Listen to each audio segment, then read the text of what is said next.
Astaghfirullahalazim. Alladzi la ilaha illa huwal hayyul qayyum wa atubu ilaih. A'udzu billahi samil alim minasy syaithanir rajim. Bismillahirrahmanirrahim. Assalamualaikum warahmatullahi taala wabarakatuh. Alhamdulillahi rabbil alamin. Wabihi nasta'in ala umurid dunya waddin. Wassalatu wassalamu ala ashrafil anbiya'i wal mursalin Sayyidina wa maulana Muhammadin ar-ra'ufir rahim wa ala alihi wa sahbihi ajma'in. Qala rabbi shrah li sadri wa yassir li amri wahlul 'uqdatam min lisani yafqahu qawli. Subhanaka la ilma lana illa ma 'allamtana innaka antal alimul hakim wa la hawla wa la quwwata illa billahil aliyyil azim. Allahumma faqihna fid din wa 'allimna at-ta'wil wahdina siratakal mustaqim. Allahumma rzuqna mutaba'ata nabiyyina Muhammadin sallallahu alaihi wasallam awwalan wa akhiran wa zahiran wa batina wa qawlan wa fi'la wa ibadatan wa amalan saliha. La ilaha illallah wallahu akbar. Allahu akbar walillahil hamd. Amma ba'd. Yang saya hormati dan muliakan seluruh saf kepimpinan Masjid At-Taqwa, tuan-tuan guru, para alim ulama, para asatizah, tuan imam, tuan Bilal, para hadirin dan hadirat, mukminin mukminat sidang jemaah yang mudah-mudahan sentiasa di dalam rahmat Allah Subhanahu wa taala sekalian. Alhamdulillah, kita merafa'kan syukur kita yang tidak terhingga ke hadrat Allah Subhanahu wa taala di atas limpahan rahmatnya kepada kita dan pemberian nikmatnya kepada kita, membolehkan kita sama-sama melaksanakan ibadah dengan sempurna berjemaah di masjid kita ini, dan seterusnya diberi pula kesempatan kepada kita untuk berada dalam majlis ilmu pada malam ini, majlis yang penuh barakah insya-Allah, kerana di dalamnya kita akan sentiasa menyebut-nyebutkan nama Nabi kita Muhammad sallallahu alaihi wasallam dan kemuliaan baginda. Mudah-mudahan dapat kita sama-sama menjadikan baginda sallallahu alaihi wasallam sebagai contoh dan tauladan kepada kita di dalam kehidupan insya-Allah. Muslimin muslimat yang dirahmati Allah Ta'ala sekalian, malam ini kita sambung lagi pembacaan bagi kitab Asy-Syama'il Al-Muhammadiyah karangan Al-Imam At-Tirmizi rahmatullah alaih. Pada bab yang ke-40, iaitu babun ma jaa fi ibadati Rasulillah sallallahu alaihi wasallam. Bab pada membicarakan berkenaan dengan ibadah Rasulullah sallallahu alaihi wasallam. Muslimin muslimat sekalian, ibadah merupakan tujuan utama dalam kehidupan kita. Wa ma khalaqtul jinna wal insa illa liya'budun. Wa ma umiru illa liya'budullaha mukhlishina lahuddin. Itu di dua ayat, di antara ayat yang menjelaskan kepada kita tentang tujuan hidup kita, iaitu beribadah kepada Allah Ta'ala dengan erti kata yang sebenar, tunduk dan patuh kepada perintah Allah Subhanahu wa Ta'ala. Maka bab ini merupakan bab yang penting. Kalau kita perhatikan tuan-tuan sekalian, penulisan Imam At-Tirmizi ini merupakan penulisan yang sangat teliti. Sebelum daripada bab yang ke-40 ini, bab yang dibincangkan adalah berkaitan dengan tata cara tidurnya Rasulullah sallallahu alaihi wasallam. Sebelum itu, ceritanya adalah berkaitan dengan perbualan Rasulullah sallallahu alaihi wasallam bersama dengan para isteri sebelum daripada tidur. Maka bab yang ke-40 ini membincangkan tentang ibadah, secara khususnya ibadah yang dilakukan oleh baginda pada waktu malam, iaitu qiyamul lail. Maka itu kronologi penceritaan Al-Imam At-Tirmizi rahmatullah alaih, supaya kita mendapat gambaran yang jelas tentang Nabi tidak menjadikan malam Rasulullah hanya dipenuhi dengan tidur sahaja, tetapi di dalamnya ada ruang yang disediakan oleh baginda sallallahu alaihi wasallam untuk beribadah, merendah diri kepada Allah Subhanahu wa taala. Dalam kesibukan melaksanakan tanggungjawab di siang harinya, untuk malamnya Nabi sallallahu alaihi wasallam menyediakan masa yang cukup untuk bersama dengan Allah Subhanahu wa taala melalui apa yang disebut sebagai qiyamul lail. Dan ini selari dengan perintah Allah Taala kepada diri baginda sallallahu alaihi wasallam yang disebut dalam surah Al-Muzammil. Perintah kepada baginda supaya mendirikan malam. Ya ayyuhal muzammil qumil laila illa qalila nisfahu aw inqus minhu qalila aw zid alaihi warattilil qur'ana tartila. Perintah qiyamul lail itu datang seawal Nabi kita sallallahu alaihi wasallam memulakan dakwah lagi, dan ianya merupakan sumber kekuatan kepada baginda sallallahu alaihi wasallam untuk berdakwah, berjihad pada siang harinya. Mudah-mudahan melalui apa yang kita kongsikan ini, sekalipun kita tidak boleh nak melakukan sesempurna yang dilakukan oleh baginda sallallahu alaihi wasallam, setidak-tidaknya ada sedikit kesedaran untuk kita bangun pada waktu malam. Dan seandainya kita terbangun pada waktu malam pun, mungkin tak ada rancang nak bangun, terbangun. Sekurang-kurangnya ingat apa yang kita bincangkan ini, ambil kesempatan dan peluang untuk kita bersolat. Sekurang-kurangnya kalau dapat 2 rakaat pun tak apa dah untuk pada peringkat permulaan.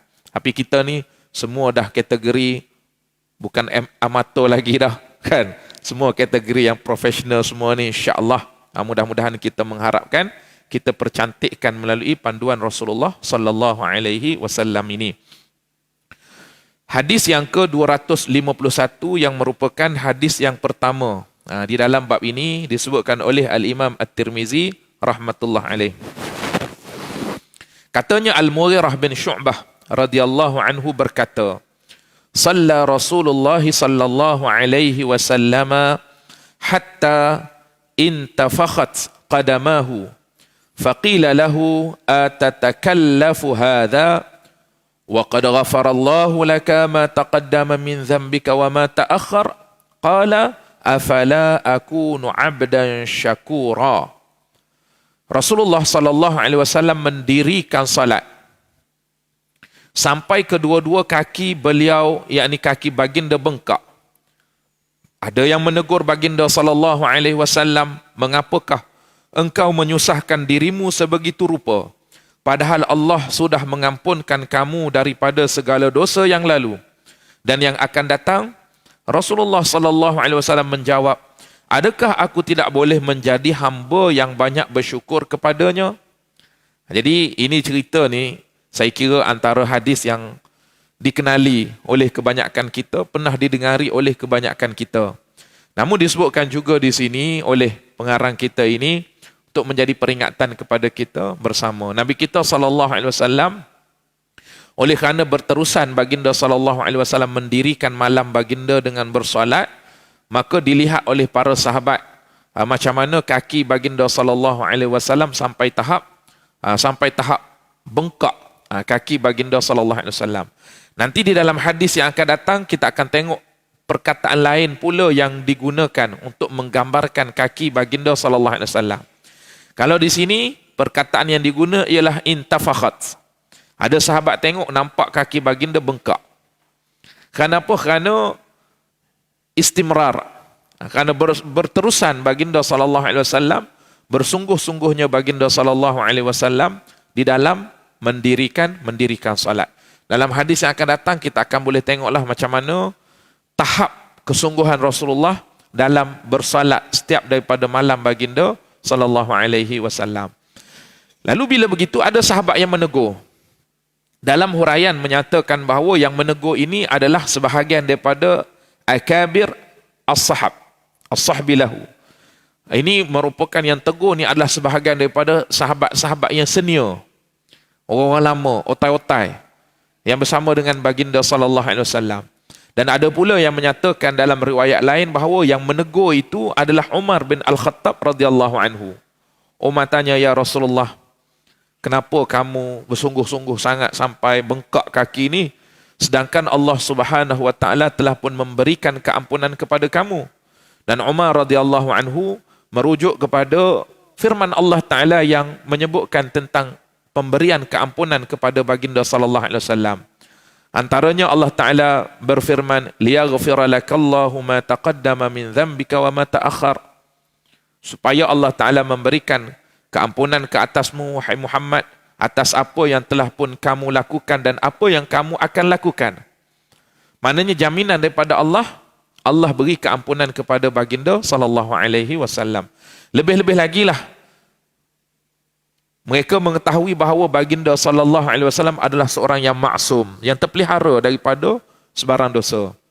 Maka sebab itulah ditanya, kenapa kamu bersungguh-sungguh sampai tahap itu wahai Rasulullah?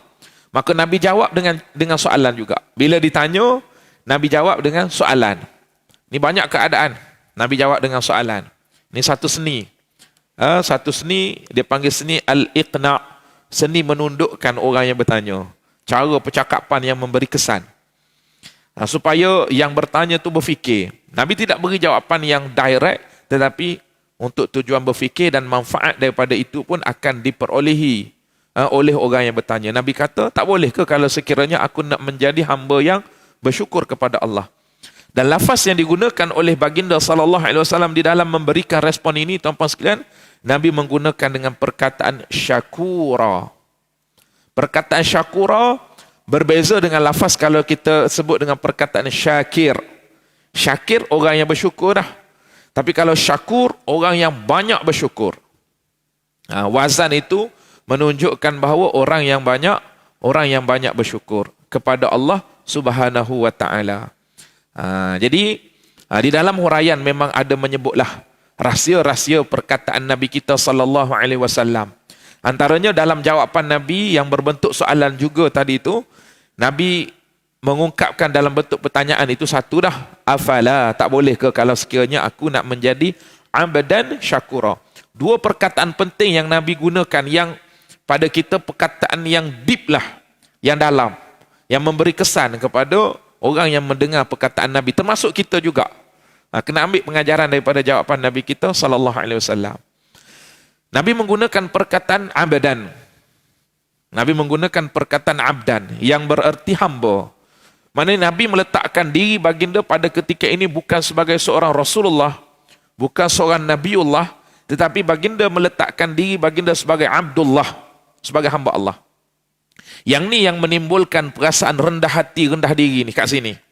Jadi Nabi meletakkan diri sebagai seorang hamba. Mana Nabi letak diri baginda sallallahu alaihi wasallam pada kedudukan yang hina sebagai seorang hamba di hadapan Allah Subhanahu wa taala. Kemudian dalam perkataan baginda juga sebagaimana yang kita jelaskan tadi, baginda menggunakan perkataan asy-syakur yang bererti orang yang banyak bersyukur, dan kesyukuran itu diterjemahkan dalam bentuk usaha yang bersungguh-sungguh. Itu baru namanya orang yang bersyukur. Bukan buat secara ala kadar sahaja, tetapi buat dalam bentuk yang bersungguh-sungguh. Maka itu gambaran bagaimana Nabi kita sallallahu alaihi wasallam melakukan ibadah. Jadi Nabi nak didik kita. Nabi nak didik kita, pertama kita buat ibadah ni kena ada kesedaran kita ni sebagai hamba Allah. Kadang kita dah buat ibadah kononnya, tapi barangkali hanya ritual zahir sahaja. Perasaan kehambaan tu tak ada masa kita beribadah. Itu bukan ibadah yang sebenar. Ibadah yang sebenar adalah wujud dalam diri kita perasaan ubudiyah. Rasa kita ni hamba di hadapan Allah Subhanahu wa ta'ala. Mudah-mudahan kita semua diberi perasaan ini dalam kita melaksanakan amal ibadah kepada Allah Ta'ala. Dalam masa yang sama, ibadah yang kita buat itu didasari oleh perasaan kita nak bersyukur kepada Allah di atas segala nikmat yang Allah Ta'ala berikan kepada kita. Sebab itu ulama-ulama tasawuf, mereka dalam membincangkan maqam ibadah, mereka meletakkan beribadah kerana mensyukuri nikmat Allah itu sebagai kemuncak dalam ibadah. Selagi mana kita hanya bertujuan nak memperolehi kebaikan yang berbalik kepada diri kita seperti pahala, ganjaran, nak yang berbalik kepada diri kita dalam bentuk sedemikian, pada sisi ahli-ahli tasawuf, mereka menganggap belum ikhlas yang betul-betul lagi. Baru tangga biasa. Tapi kalau nak mencapai tahap kesempurnaan, maka dilakukan atas perasaan kita ini beribadah kerana mensyukuri segala nikmat Allah Subhanahu wa ta'ala. Dan perkara ini diulas secara panjang lebar oleh Syekh Wahbah Az-Zuhaili di dalam tafsirnya, Tafsir Al-Munir, dalam membahaskan perihal berkaitan dengan tujuan ibadah. Wa ma umiru illa liya'budullaha mukhlishina lahuddin. Panjang huraiannya tentang perkara ini. Muslimin muslimat yang dirahmati dan dikasihi oleh Allah Subhanahu wa taala. Ulama-ulama menyebut kepada kita bahawa dalam memohon keampunan daripada Allah. Dibahagikan manusia secara keseluruhannya kepada dua golongan. Nabi kita SAW dalam beribadah, tujuan baginda juga untuk mendapat keampunan daripada Allah. Banyak doa-doa Nabi kita dalam beribadah, mohon keampunan daripada Allah. Termasuklah solat-solat dan ibadah malam baginda SAW mengharap keampunan daripada Allah. Cuma ulama kita mereka membezakan dua jenis keampunan. Ada satu jenis keampunannya yang dinamakan maghfiratun lil awam. Keampunan untuk orang awam, orang kebiasaan macam kita. Maka keampunan yang kita minta itu, kita minta diampunkan daripada apa? Dibersihkan daripada az-zunub, minta keampunan daripada sekalian dosa kita. Jadi kita minta ampun daripada dosa. Ada sebahagiannya golongan al-khawas. Maghfiratun lil khawas. Keampunan bagi orang-orang yang khusus. Maka mereka memohon keampunan bukan lagi kerana dosa, kerana mereka tidak melakukan dosa. Seumpama Nabi kita Muhammad SAW tidak melakukan dosa, tetapi mohon keampunan daripada apa? Minat taksir, daripada kelalaian. Mohon keampunan daripada sebarang bentuk kekurangan. Kita ni peringkat mohon keampunan daripada dosa. Nabi kita SAW beserta dengan orang-orang yang khawas ni, mereka tak melakukan dosa, tapi ada kelalaian sedikit sebanyak yang berlaku, kekurangan yang dirasakan ada pada diri mereka melibatkan hak Allah Ta'ala, maka mereka pun mohon keampunan daripada Allah Subhanahu wa Ta'ala. Maka sepatutnya kita rasa malu dengan Nabi kita SAW.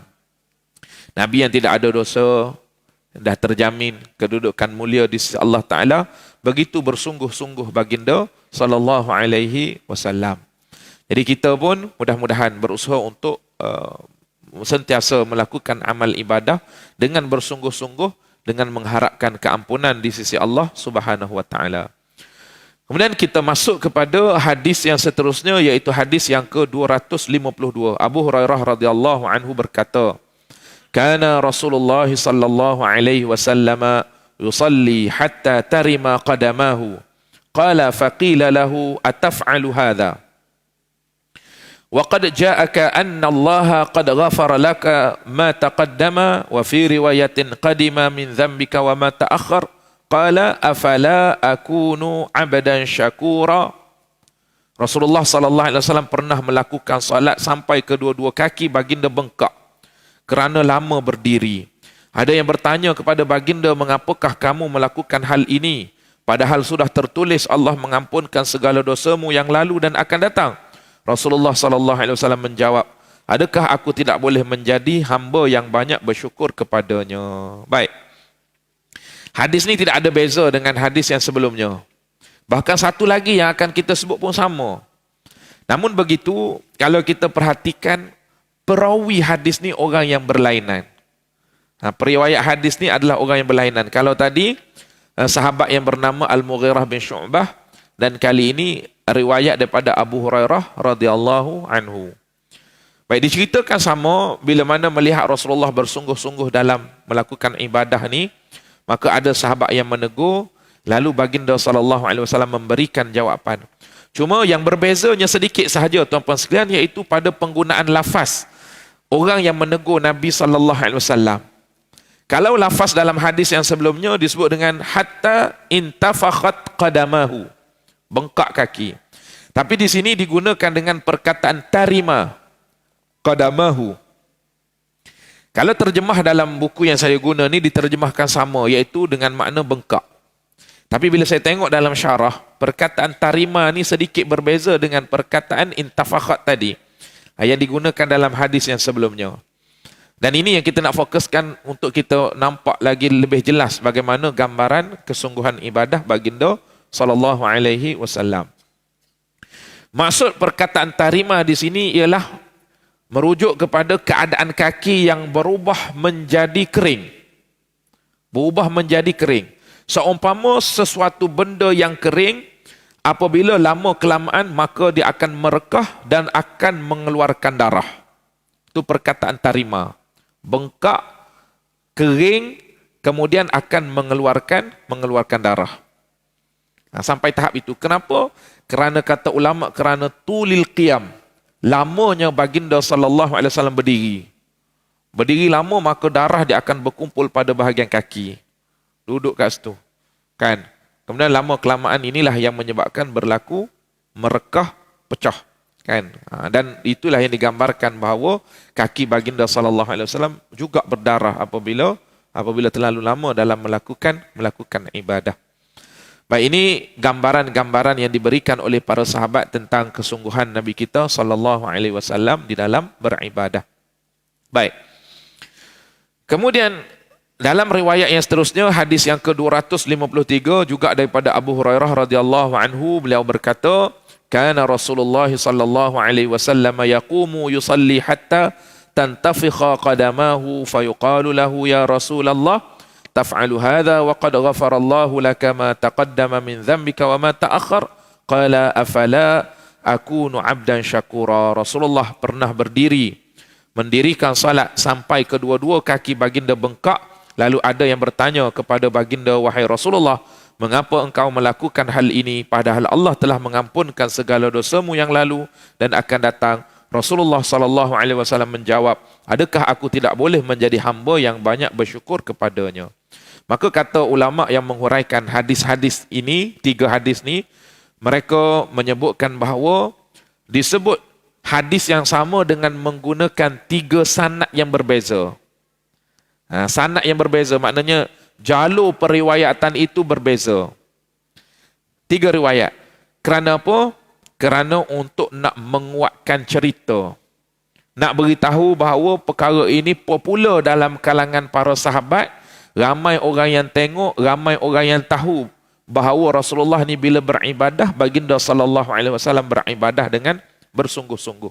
Makanya hadis ini tidak ada keraguan dari segi kesahihannya, bahkan ianya mencapai tahap yang kuat. Kerana diriwayatkan melalui jalan periwayatan yang banyak. Itu tujuan disebutkan hadis secara berulang-ulang oleh Al-Imam At-Tirmizi di dalam kitab dia. Bagi pengkaji-pengkaji hadis, benda seumpama ini dia akan teliti, dia akan tengok. Pada kita akan kata kenapa nak ulang sampai tahap 3 kali hadis yang sama.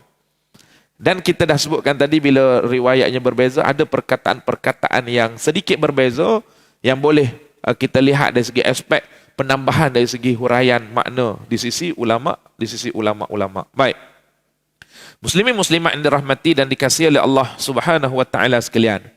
Hadis yang seterusnya, hadis yang ke-254, hadis yang keempat dalam bab ini, diriwayatkan oleh Al-Aswad bin Yazid radhiyallahu anhu bahawa beliau berkata, Sa'altu Aisyah radhiyallahu anha an salati Rasulillah sallallahu alaihi wasallam.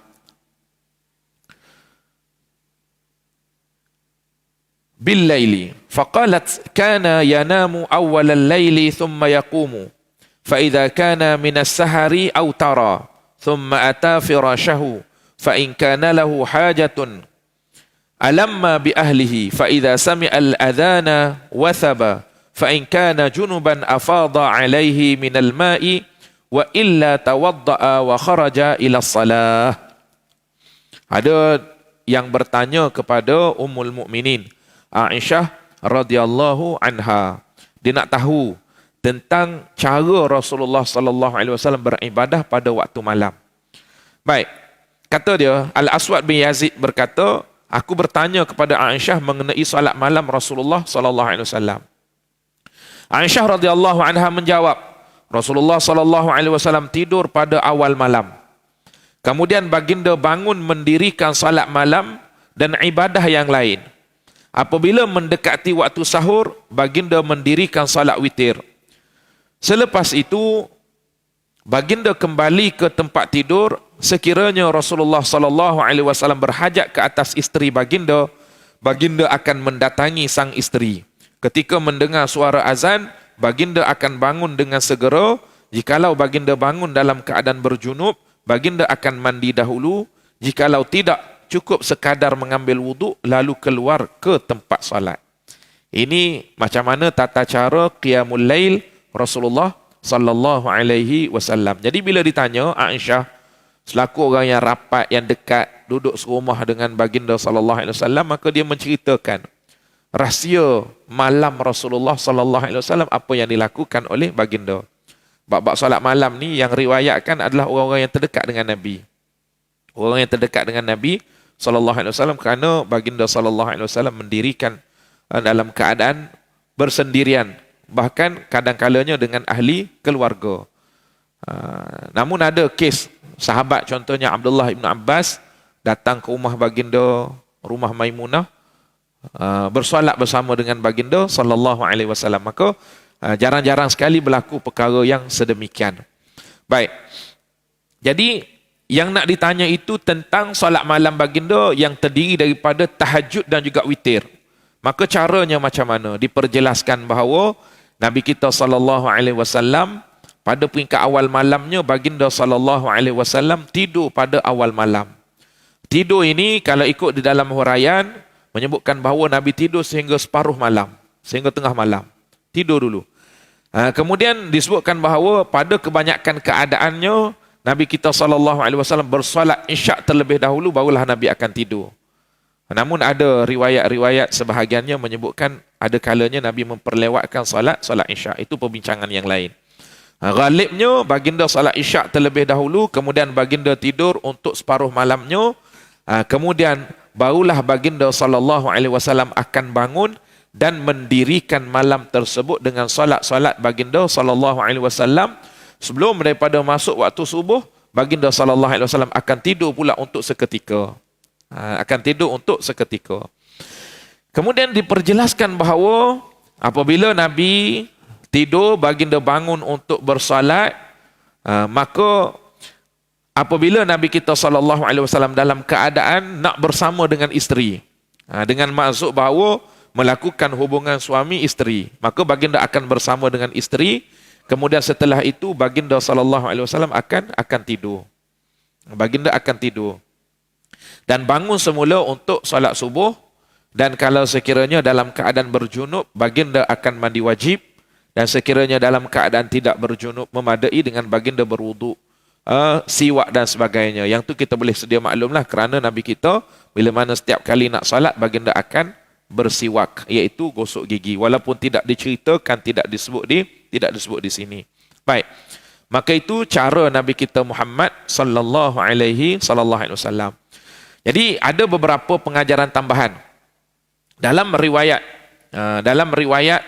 yang lain. Dirumuskan bahawa Nabi kita sallallahu alaihi wasallam bersolat, ada yang menyebut bahawa Nabi SAW bersolat sehingga 11 rakaat. Dan ada yang menyebut Nabi bersolat sehingga 13 rakaat. Yang kata 11 rakaat pun betul, ada riwayatnya, dan yang kata ada 13 rakaat pun betul. Yang 13 rakaat Nabi buat witir sebanyak 3 rakaat. Kalau yang 11 tu witir baginda SAW hanya 1 rakaat sahaja. Dan macam mana cara baginda susun witir dan juga tahajud, solat-solat yang lain tu, maka nanti akan diperjelaskan dalam hadis-hadis yang akan datang. Baik. Maka ini gambarannya yang disebutkan oleh Aisyah radhiyallahu anha. Dalam huraian dalam Mawahib Laduniyah ada menyebut bahawa berkenaan dengan Rasulullah akan bersama dengan isteri ketika mana hampir waktu subuh, setelah mana menunaikan salat terlebih dahulu. Maka pengajaran yang dikeluarkan di sini ialah Nabi kita sallallahu alaihi wasallam mendahulukan salat tahajud terlebih dahulu, barulah akan melunaskan hajat baginda terhadap isteri baginda sallallahu alaihi wasallam. Maka ini menunjukkan bahawa menunaikan ibadah itu adalah perkara yang perlu diutamakan sebelum daripada melunaskan nafsu syahwat. Tapi kita terbalik. Kalau kita terbalik yang tu dulu, kan, yang solat kemudian kadang-kadang tak terus yang solat tu kan waktu malam. Nabi kita sallallahu alaihi wasallam baginda menyeimbangkan antara hubungan dengan Allah Taala dan juga soal berkaitan dengan syahwat, soal hubungan kekeluargaan. Ini satu teladan yang baik yang diajarkan oleh Nabi kita Muhammad sallallahu alaihi wasallam. Baik. Kemudian perkataan yang diguna oleh Aisyah radhiyallahu anha apabila Nabi kita sallallahu alaihi wasallam mendengar azan dilaungkan. Wathaba. Aisyah menggambarkan wathaba ni perkataan yang menyebut yang menjurus kepada makna bangun dengan bersemangat, cergas. Bila dengar je azan, Nabi bangun dengan cepat-cepat. Disebut dalam riwayat, dalam huraian bahawa qama binahdatin wa shiddatin. Bangun dalam keadaan nahdah, bangkit dengan bersemangat. Wa shiddah, dan dengan kuat, dengan bertenaga. Kalau kita dah banyak diguna malam untuk beribadah, bangun pagi jadi lembik. Nabi kita bangun dalam keadaan bertenaga, dalam keadaan energetik kalau dalam bahasa sekarang ini, kan? Maka kita pun kena ambil pengajaran juga. Bila bangun pagi tu jangan duk sambil-sambil peluk bantal lagi, kan? Nak bangun ulur kaki separuh daripada katil tu, bantal duk peluk lagi, kan? Rasa berat je nak bangun, kan? Bangun separuh duduk termenung pula. Itu bukan cara Nabi kita SAW. Nabi bila bangun wathaba, bangun dengan bersemangat, dengan bersungguh-sungguh. Lawanlah sikit perasaan tu. Bangun macam tu, kan? Baca doa lah selepas tu. Sambil-sambil tu, sambil bersemangat tu, baca doa dan sebagainya. Jadi kalau kita boleh buat macam tu, tuan-puan yang dirahmati Allah Ta'ala sekalian, maknanya kita ni ada usaha untuk mengikuti sunnah Nabi kita SAW. Nanti kita akan tengok kesungguhan baginda sampai tahap berbelas-belas rakaat, dan ada kalanya Nabi memanjangkan panjang sungguh-sungguh. Panjang sungguh-sungguh. Ada kalanya Nabi starting, permulaannya Nabi 2 rakaat yang ringan dulu. Kemudian Nabi panjang, makin ringan, kemudian tutup dengan witir. Ini cara Rasulullah membangkitkan semangat dan motivasi untuk mendirikan malam. Baik. Muslimin muslimat yang dirahmati Allah, hadis yang seterusnya iaitu hadis yang ke-255. Ibnu Abbas radhiyallahu anhuma bercerita kepada Khuraib bahawa beliau pernah bermalam di rumah makciknya daripada sebelah ibu yang juga isteri Rasulullah sallallahu alaihi wasallam, iaitu Maimunah radhiyallahu anha. Satu malam Abdullah Ibn Abbas datang ke rumah mak saudara dia. Mak saudara dia ni isteri Rasulullah sallallahu alaihi wasallam yang bernama Maimunah radhiyallahu anha. Maimunah binti Al-Harith radhiyallahu anha. Jadi Ibnu Abbas ni anak saudara kepada Maimunah radhiyallahu anha. Ayah kepada mak kepada Ibnu Abbas radhiyallahu anha yang bernama Lubabah. Yang bernama Lubabah ni adik-beradik kepada Maimunah radhiyallahu anha. Kedua-duanya binti Al-Harith. Baik, jadi Ibnu Abbas ni datang ke rumah Maimunah, dan pada malam itu giliran Rasulullah sallallahu alaihi wasallam di rumah Maimunah radhiyallahu anha. Dalam huraian ulama, mereka menyebutkan 2 kemungkinan. Kenapa Ibnu Abbas ni datang ke rumah Maimunah radhiyallahu anha? Ada yang mengatakan bahawa memang tujuan kedatangan Ibnu Abbas ke rumah Rasulullah, ke rumah Maimunah, mak saudara dia ni, dia tahu dah turn itu adalah turn Rasulullah di rumah Maimunah, maka dia datang dan bermalam di situ memang dengan tujuan untuk dia mengenali, mempelajari, mengetahui tentang cara Rasulullah sallallahu alaihi wasallam mendirikan malam. Memang dengan tujuan tersebut. Memang dia pergi kerana nak tahu benda tu. Kemudian ada juga yang mengatakan bahawa Rasulullah sallallahu alaihi wasallam telah pun berjanji dengan Al-Abbas, ayah kepada Abdullah bin Abbas ini, untuk baginda sallallahu alaihi wasallam memberikan sebahagian daripada unta. Nak bagi buah tangan sikit daripada daging unta. Kemudian pada ketika itu Al-Abbas hantar anak dia, Abdullah bin Abbas ni, hantar untuk ambil unta tersebut daripada Rasulullah sallallahu alaihi wasallam. Namun begitu, bila mana duduk di rumah Rasulullah, di rumah Maimunah radhiyallahu anha, masuk waktu malam pada ketika itu tak sempat nak balik. Maka dia pun bermalam di rumah mak saudara dia, di rumah Rasulullah sallallahu alaihi wasallam. Kalau kisah yang kedua ini kebetulan. Kalau kisah yang pertama tadi tu memang disengajakan oleh Abdullah ibnu Abbas untuk dia mengenali cara ibadah Rasulullah sallallahu alaihi wasallam. Baik, lalu dia pun bercerita. Annahu akhbarahu annahu bata 'inda Maimunata wa hiya khalatuhu qala fattaja'tu fi 'aradil wisadati wattaja'a Rasulullah sallallahu alaihi wasallam fi tuliha fanama Rasulullah sallallahu alaihi wasallam hatta idza intasafa al-lailu aw qablahu biqalilin aw ba'dahu biqalilin fastayqadha Rasulullah sallallahu alaihi wasallam faja'ala yamsahu an-nawma 'an wajhihi wa qara'a al-'ashra al-ayatil khawatim min surati Ali Imran thumma qama ila shannin mu'allaqin fatawadda'a minha fa ahsana al-wudu'a wa fi riwayatin wudu'ahu thumma qama yusalli. Kata Abdullah bin Abbas, aku tidur pada sisi lebar bantal, manakala Rasulullah sallallahu alaihi wasallam dan isterinya berbaring pada sisi panjang bantal itu. Kongsi bantal. Tiga beranak ni. Al-Abbas letak pada bahagian tepi. Rasulullah duduk di tengah, kemudian Maimunah duduk di tepi Rasulullah sallallahu alaihi wasallam secara bantal itu panjang. Al-Abbas duduk pada bahagian tepi, bahagian kecil tu kat tepi. Jadi berkongsi bantal. Rasulullah sallallahu alaihi wasallam tidur sehingga tengah malam, kurang sedikit atau lewat sedikit dari tengah malam. Kemudian baginda bangun dan membersihkan wajahnya daripada bekas tidur dan membaca 10 ayat terakhir surah Ali Imran. Selebihnya kita sambung selepas azan nanti insya-Allah.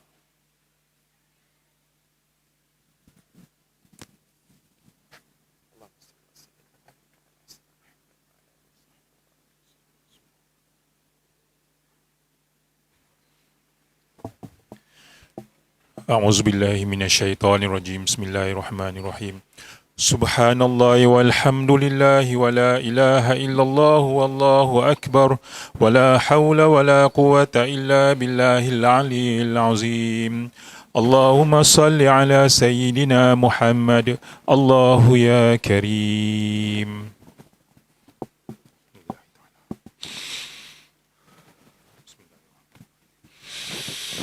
الله أكبر الله أكبر الله أكبر الله أكبر الله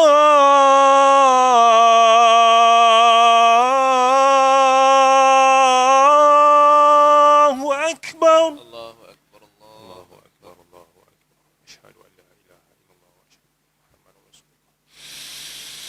أشهد أن لا إله إلا الله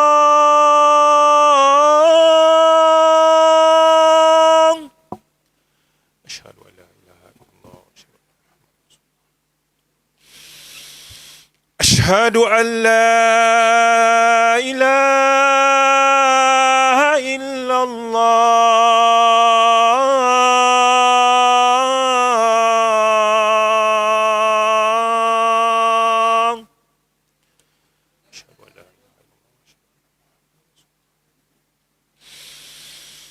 أشهد أن محمد رسول الله أشهد أن محمد رسول الله أشهد أن محمد رسول الله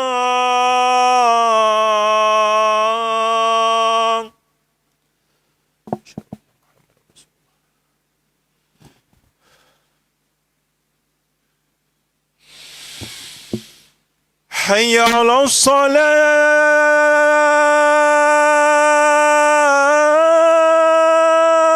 الصلاة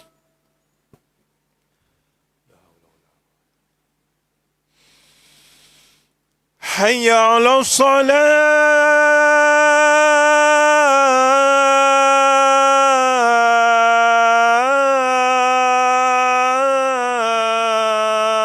الصلاة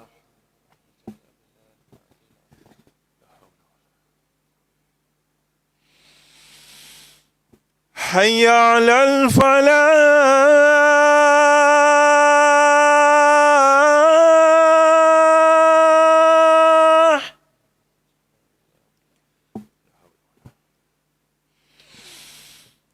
حي على الفلاح.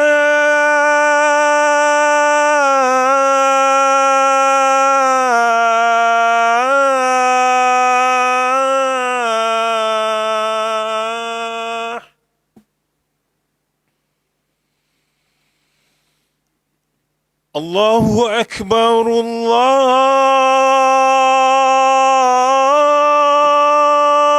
أكبر. الله أكبر الله أكبر. لا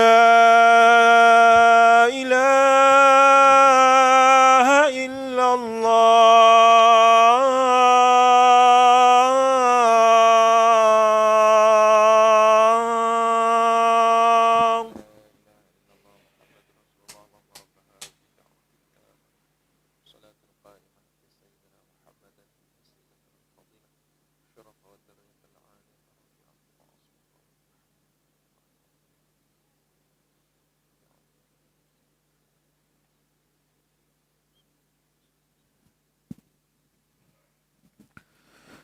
Muslimin muslimat hadirin hadirat yang dirahmati dan dikasihi oleh Allah Subhanahu wa taala sekalian. Sambungan terjemahan kepada hadis Abdullah bin Abbas tadi menyebutkan bahawa selepas itu baginda menghampiri bekas berisi air yang digantung dan mengambil wuduk dengan air itu. Baginda wuduk dengan sebaik-baiknya lalu mendirikan salat. Ini sebahagian daripada cerita Abdullah bin Abbas. Dia kata bila dah tidur sekali dengan Rasulullah sallallahu alaihi wasallam tadi.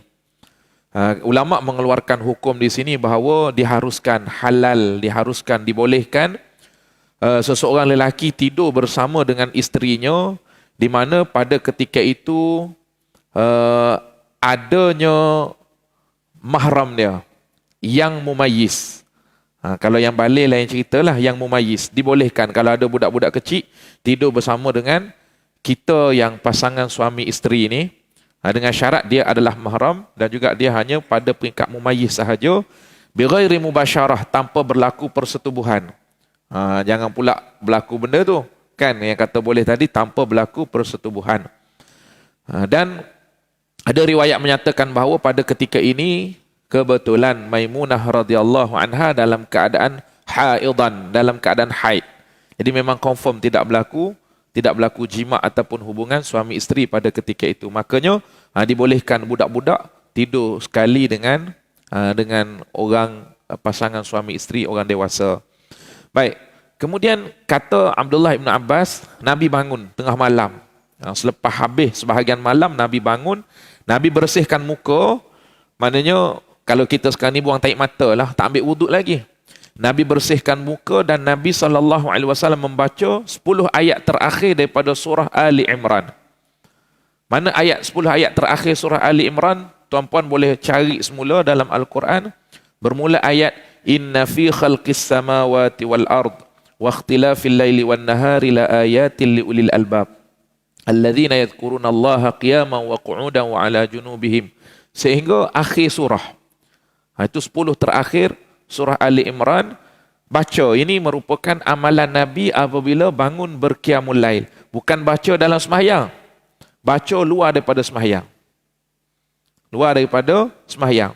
Kata Al-Imam Nawawi rahmatullah alaih, disunatkan bagi orang yang bangun berqiyamul lail membacakan 10 ayat terakhir daripada surah Ali Imran ini. Sunat. Mengikuti sunnah Rasulullah sallallahu alaihi wasallam. Almarhum guru saya yang juga merupakan arwah pak mentua saya sendirilah. Dia ajar kita masa kita baca Sunan Nabi Daud, baca dengan dia syarah. Saya baca pagi-pagi Sunan Nabi Daud dengan dia tok guru hadis, tok guru tasawuf juga. Dia kata sambil kita baca tu, kalau kita duduk dalam rumah, bukalah tingkap tengok pada langit. Kerana ayat tu bercerita tentang kekuasaan Allah pada kejadian langit dan juga bumi. Kan buka tengok langit, kita tadabbur alam. Dia ajar macam tu. InsyaAllah kata dia, hati kita akan jadi lebih tawaduk lah dalam kita beribadah kepada Allah. Ibadah dalam penuh keinsafan. Itu dia ajar cara yang sempurna untuk kita menghayati ayat-ayat Allah Subhanahu Wa Taala yang terdapat dalam surah Ali Imran ini. Baik. Kemudian barulah bila dah selesai baca 10 akhir surah Ali Imran tadi, Nabi kita SAW baru pergi ke tempat wuduk. Air yang tergantung tu Nabi berwuduk. Baru berwuduk pada ketika itu, dan Nabi SAW mendirikan salat malam. Abdullah bin Abbas melanjutkan ceritanya. Kita habiskan cerita ni malam ni tuan-tuan sekalian. Tak tahulah ambil masa sikit ke macam mana. Kata dia, faqumtu ila jambihi fawada'a Rasulullah sallallahu alaihi wasallam yadahu al-yumna ala ra'sihi thumma akhadha bi'udhuni al-yumna fafatalaha wa fi riwayatin yaftiluha fasalla rak'ataini thumma rak'ataini thumma rak'ataini thumma rak'ataini thumma rak'ataini thumma rak'ataini qala ma'nun 6 marrat thumma awtara thumma taja'a hatta ja'a al-muazzinu faqama fasalla rak'ataini khafifataini thumma kharaja fasalla as-subha. Aku pun berdiri di sebelah kiri Rasulullah sallallahu alaihi wasallam hendak bersolat bersama-sama baginda. Abdullah bin Abbas nak tumpang semayang sekali, bukan tukang tengok aja. Kan, bukan tukang tengok aja. Dia pun nak semayang sekali walaupun dia masa ni budak yang peringkat mumayyiz baru. Baik. Maka kata dia, tiba-tiba Rasulullah meletakkan tangan kanannya di atas kepalaku lalu menarik telinga kananku dan memutarnya supaya aku berdiri di sebelah kanan baginda. Dia duduk di sebelah kiri Nabi SAW. Jadi Nabi pun pegang dia, tarik, bawa ke sini. Bawa ke kanan. Tarik manja. Bukan kata tarik sentak telinga dia tu, bukanlah. Tarik manja. Jangan pula kita tarik cucu, kan kuat-kuat, janganlah. Rasulullah ni kita tahulah sayang pada budak-budak. Nabi buat dengan manja, kita faham kat sini. Cuma dia cerita tu sebagai gambaran nak beritahu Nabi, suruh dia, memaksa dia untuk duduk di sebelah kanan. Lalu Rasulullah SAW solat 2 rakaat. Kemudian 2 rakaat lagi. Kemudian 2 rakaat lagi, kemudian 2 rakaat lagi, kemudian 2 rakaat lagi, kemudian 2 rakaat lagi. Cerita budak-budak. Dia tak sebut keseluruhan, dia kata 2, aku ingat 2. Maka seorang daripada periwayat hadis yang bernama Ma'an berkata 2 rakaat sebanyak 6 kali. Nak bagi kita senang, dia bagi sifir. 2 kali 6. Jadi berapa tuan-tuan sekalian? 2 kali 6. 12. 12 rakaat Nabi SAW solat ni. Baik. Makanya yang ni tidak termasuk witir lagi. Yang ni tidak termasuk witir lagi. Selepas itu kata dia, Rasulullah SAW solat witir lalu berbaring semula sehingga muazzin datang, yakni menemui baginda SAW. Jadi yang last sekali, 1 rakaat itu merupakan witir Rasulullah SAW. Ada kalanya nanti kita akan jumpa dalam huraian yang akan datang, tuan-tuan sekalian. Nabi buat muqaddimah witir dulu 2 rakaat. Muqaddimah witir dulu 2 rakaat, dan itu permulaannya Nabi buat ringan. Kemudian seterusnya Nabi bertahajud, cukup 12, kemudian baru tutup dengan 1 witir di belakang. Jadi kita akan jumpa dalam huraian menyebutkan sedemikian. Jadi insya-Allah dengan kita melihat kepada huraian-huraian ulama ni, kalau kita nak ubah sikit style kita, boleh ubahlah. Kan, kalau nak kekal dengan style kebiasaan kita pun tak ada masalah. Kan? Ini panduan Rasulullah SAW. Jadi, bila selesai witir, 1 rakaat, maka cukuplah keseluruhannya 13 rakaat. Cukup 13 rakaat. Lalu pada ketika itu, Nabi akan tidur sekejap, pejamkan mata, kemudian bila mana muazzin datang, nak azan, terlebih dahulu dia akan kejutkan Rasulullah SAW. Dan sebenarnya muazzin dianjurkan macam ni. Kalau contoh dia datang ke masjid nak azan, dia tengok ada orang tidur, kan, orang qiyam, contohnya jemaah kan, yang tumpang untuk qiyam, pendakwah-pendakwah yang singgah di masjid untuk berdakwah, kemudian mereka malam dah sibuk dengan qiyamul lail, tidur, maka kita muazzin sebelum kita pergi azan, kejut dulu orang yang duduk tidur tu. Sunnah Rasulullah ajarnya macam tu kepada muazzin baginda SAW. Baik. Lepas itu dalam huraian menyebut muazzin dianjurkan memberitahu imam supaya bersiap-siap bagi mendirikan solat. Kalau yang duduk tidur tu pula imam, memang lagilah kita kena kejut. Baik. Kerana Rasulullah akan menjadi imam solat. Sebab itu dia khabarkan terlebih dahulu kepada Rasulullah sebelum dilaungkan azan. Maka disambung lagi oleh Abdullah bin Abbas, apabila azan dilaungkan, baginda mendirikan salat 2 rakaat yang ringkas, lalu keluar dari rumah dan pergi mendirikan salat subuh berjemaah. Jadi Nabi kita apabila bangun, Nabi kita SAW wuduk, kalau perlu kata mandi sebagaimana yang sebelumnya. Oleh kerana cerita Ibn Abbas ni masa ni tidak berlaku jimat lah malam tu. Sebab Ibn Abbas ada sekali. Maknanya Nabi terus berwuduk dan baginda SAW sebelum keluar daripada bilik baginda pergi ke tempat solat dalam masjid, terlebih dahulu baginda mendirikan 2 rakaat solat sunat subuh, solatul fajar. Solat sunat subuh baginda SAW dirikan di rumah dalam bilik, bukannya dirikan di masjid. Maka saya cuba ringkaskan di dalam hadis ini ada beberapa pengajaran. Yang pertamanya ialah apabila kita bersolat dengan imam, kita hanya ada seorang sahaja, maka cara duduk yang betul adalah di sebelah kanan imam. Di sebelah kanan imam. Sebab itu Rasulullah tarik Abdullah ibn Abbas tadi itu, tarik pergi letak dia di sebelah kanan. Dan berhampiran dengan imam, bukannya duduk jauh. Duduk berdekatan di sebelah imam. Cuma kena belakang. Dari segi fiqahnya, kiraan belakang tu mana? Tengok pada tumit kaki. Kiraan belakang tu kena belakang sikit tumit kaki kita daripada tumit kaki imam. Baik, itu dari segi fiqh lah. Kemudian disebutkan juga pengajaran daripada hadis ini bahawa disunatkan memberi salam setiap daripada 2 rakaat. So Abdullah ibn Abbas dia bercerita tadi tu detail, dia kata rakaatain, thumma rakaatain, 2, kemudian 2, maknanya diselangi dengan salam. Ini yang paling afdal. Walaupun ada ketika didapati bahawa Nabi kita SAW juga kadang-kalanya sambung jadi 4. Ada juga. Jadi nak wasal, dia panggil wasal lah. Kalau sambung 4 rakaat dengan 1 salam tu dia panggil wasal. Nak wasal pun boleh. Tapi yang terbaik 2 rakaat salam, 2 rakaat salam, 2 rakaat salam. Sebagaimana yang dijelaskan oleh Abdullah ibn Abbas tadi. Dan kaedah inilah merupakan kaedah yang paling sahih dan paling masyhur. Kemudian pengajaran yang seterusnya yang dapat kita ambil ialah diharuskan jawazu fi'lun nafli jama'atan. Diharuskan solat-solat sunat didirikan secara berjemaah. Ada orang menentang, dia kata mana ada buat solat sunat secara berjemaah, tak boleh. Ini dalil dia. Menunjukkan boleh. Baik. Kemudian satu gambaran lain yang dapat kita pelajari daripada hadis ini tentang kesungguhan Abdullah ibn Abbas.